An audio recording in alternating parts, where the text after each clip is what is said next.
আলহামদুলিল্লাহ হোটেল থেকে গোসল করে ভালোভাবে উজু করে এখন মসজিদে গিয়ে যাচ্ছি নামাজ পড়ার জন্য। এই যে দেখতে পাচ্ছেন একটা মন্দিরের পিছনে মসজিদ, সেটাই কাছে আমি সেই মসজিদে যাচ্ছি নামাজ পড়ার জন্য। আমি যে মহল্লাটিতে থাকবো, আমি নিউ মার্কেটের কাছাকাছি রয়েছি। আমার কাছাকাছি যে মসজিদটি, সেই মসজিদটিতে যাচ্ছি। আমার পেছন সাইডেও আরেকটি মসজিদ আছে, ওটা একটু দূরে।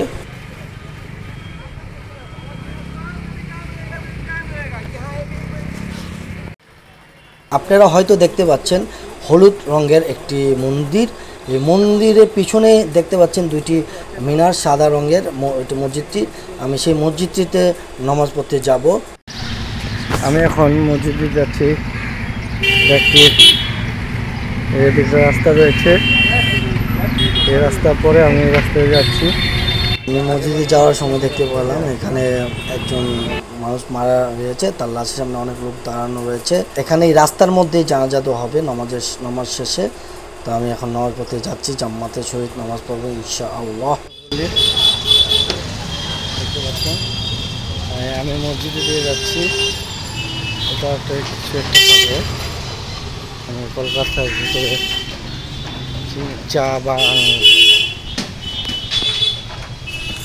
আপনারা হয়তো দেখতে পাচ্ছেন মসজিদের দেয়ালে যে মসজিদের নামটি বোর্ড লেখা রয়েছে, যে বোর্ডটা আপনি দেখাচ্ছি। লেখা রয়েছে রাজা মসজিদ, এর মধ্যে লেখা রয়েছে ইংলিশে, যেটা বাংলা অর্থ এখানে হরেন বাজাবেন না।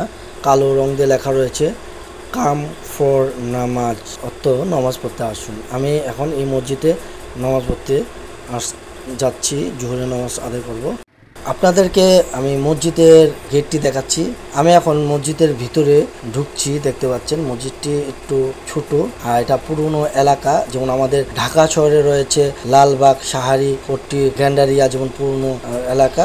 এটাও পুরনো এলাকা, যেগুলো অনেক পুরনো। আমি এখন মসজিদের ভিতরে আপনারা দেখতে পাচ্ছেন। আমি আপনাদেরকে মসজিদের ভিতরটা আমি আপনাদেরকে ঘুরিয়ে দেখানোর চেষ্টা করছি। এখানে সবাই নামাজ পড়ছে।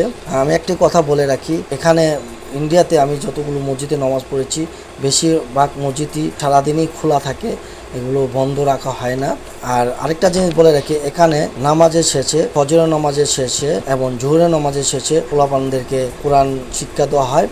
শত শত ছেলেমেয়েরা কোরআন শিক্ষা নেয়। আমি খুব ভালো লাগলো। আমাদের ছিল আগে এক সময়, এখন আমাদের দেশে এই ইয়াটি নেই। নামাজের শেষে, ফজরের নামাজের শেষে এবং জোহরের নামাজের শেষে পোলাপানদেরকে কোরআন শিক্ষা দেওয়া হয়। শত শত ছেলেমেয়েরা কোরআন শিক্ষা নেয়। আমি খুব ভালো লাগলো। আমাদের ছিল আগে এক সময়, এখন আমাদের দেশে এই ইয়াটি নেই।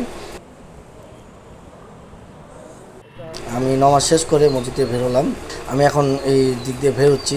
আপনাদেরকে এই মহল্লাটির নাম বলে রাখছি, এলাকাটির নাম হচ্ছে আলিমুদ্দিন স্টেট, কলকাতা। এটা পুরনো শহর, যেমন আমাদের পুরনো শহর রয়েছে লালবাগ, সাহারিপট্টি, গ্যান্ডারিয়া, বংশাল, এরকম ইজিগিজি গলি। এটা পুরনো শহর। আমি মূলত এখান থেকে নামাজ পড়ে বের হয়ে যাচ্ছি। এই দেখতে পাচ্ছেন রাস্তা, আমি যে রাস্তা দিয়ে এসেছিলাম আমি সেই রাস্তা দিয়ে চলে যাচ্ছি। এর মধ্যে আপনাদেরকে এই রাস্তাগুলো একটু ঘুরিয়ে দেখাচ্ছি আর জায়গার নামগুলো বলছি।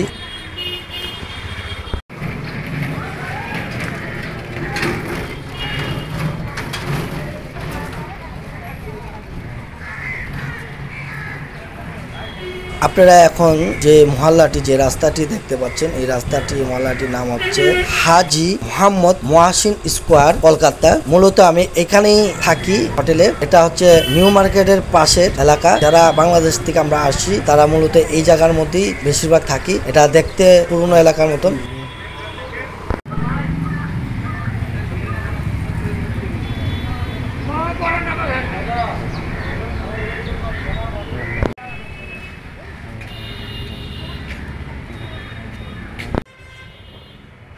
আপনাদেরকে দেখাচ্ছি কলকাতার ট্রাম, যে কলকাতার রাস্তার মধ্যে ট্রাম চলে। সেই ব্রিটিশ আমল থেকে রাস্তার মধ্যে যেই ট্রামগুলো আছে সেইগুলো দেখতে পাচ্ছেন যাচ্ছে। এটা পুরো কলকাতার মধ্যেই রয়েছে। আর এই ট্রাম মূলত বিশ্বের এখন দুইটি দেশে চলে, এক হচ্ছে ইন্ডিয়া। আমি আপনাদেরকে দেখালাম ট্রামটি, উঠলেই আপনি পুরা কলকাতায় ট্রাম দিয়ে ঘুরে দেখতে পারবেন। এখন বিদায় নিচ্ছি, আল্লাহ হাফেজ।